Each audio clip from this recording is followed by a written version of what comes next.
Hi everybody, Dr. Ben here with Alpha Sports. What we're going to go over today is how to breathe. Sounds super simple, but I can almost guarantee you the majority of you don't know how to do it correctly. So there's two different types of breathers, and they are paradoxical breathers, the people that breathe with their secondary and tertiary muscles, which means their chest and their throat, which kind of looks like this.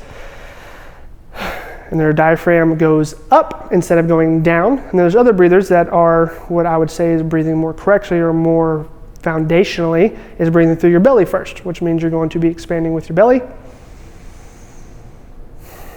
And really not much rise from your chest. So what we're looking for when we're looking for people who are breathing, we're trying to see like, okay, is their belly button going in towards their spine when they take a deep breath in, or just a breath period? Or is their belly button going out when they take a breath in? That's going to tell us if you're engaging your diaphragm, which by the way is the top portion of your core. If you're taking that big singular muscle out of play, do you think your core is going to activate correctly? I would argue not. So what we're going to go over is how to correct that. Give you a little bit of tips and tricks and exercises that you can do. That way you can, one, breathe better, which will in turn engage your core better, which will then give you spinal stability. A lot of people come in here and they have low back pain, they have hip pain, they have hip flexor pain, they have hip flexor pain that's causing low back pain. And a lot of the times it's because their body does not believe that their spine is stable. If your spine is not stable, the things that are attaching into your spine, like your SI joints or that sacroiliac joint through your sacrum, or your hips attaching into your pelvis, those are all stabilizing into something that is unstable. So if you do that, they're going to try to compensate, and all of a sudden your glutes are going to misfire, your hip flexors are going to misfire, your quads are going to misfire, your core is going to try to activate, but it's really not going to do anything, which then means you're going to be using all of your erectors or your backstrap muscles or your tenderloin, depending on whatever you want to call it.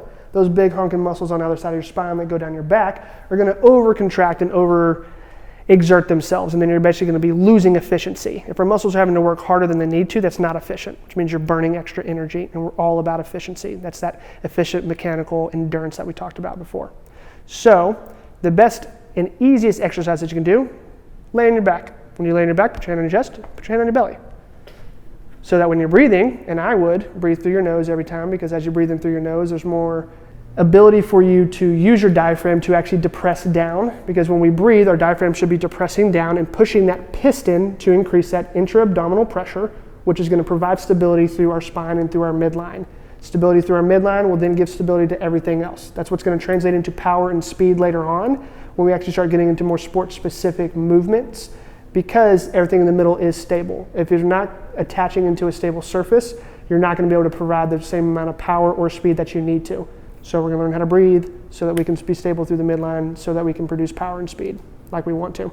So hand on your chest, hand on your belly, and you're just going to sit there and you're going to breathe through your nose. And really all you want to see is your hand moving. That's the one that's on your belly, not the one that's on your chest. Normal respiration, you really shouldn't see much movement through the tops of your chest. Now when you're working out, that's a different story. You're going to breathe with your belly first, fill it up as much as you can, then your chest is going to inhale, and then you might have your tertiary muscles kicking a little bit, but that's to get VO2 max. That's the max amount of oxygen in your body at a given time, or in your lungs really, so to speak.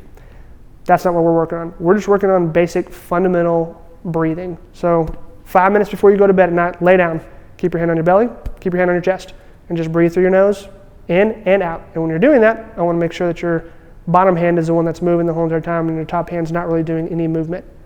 Doing that will translate into core stability. Core stability will translate into rotational stability. There's very few sports that we do that don't have some sort of rotation in them. Baseball's a really good example. You just sit in the box, or golf is a great example as well. You're also swinging the whole entire time, coming back and forth.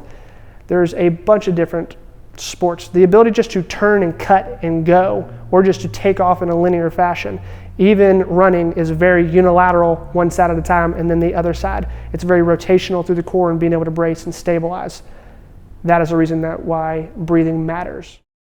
So we're going to give you a real life example of what it looks like when somebody comes into our clinic and we are working with them on their breathing. So Jessica here has not actually done this yet, so this will be perfect because I'll walk her through everything.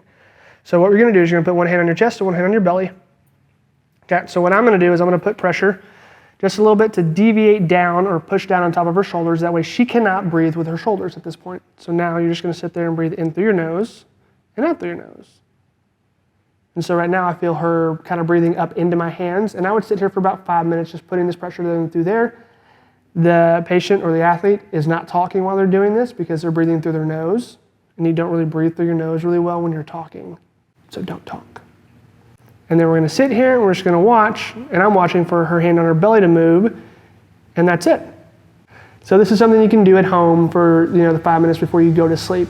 You don't have to have somebody pushing it on top of your shoulders. It's just a nice little feedback system. So go ahead, go try that. Perfect those habits and actions that we talked about. We'll see you next time.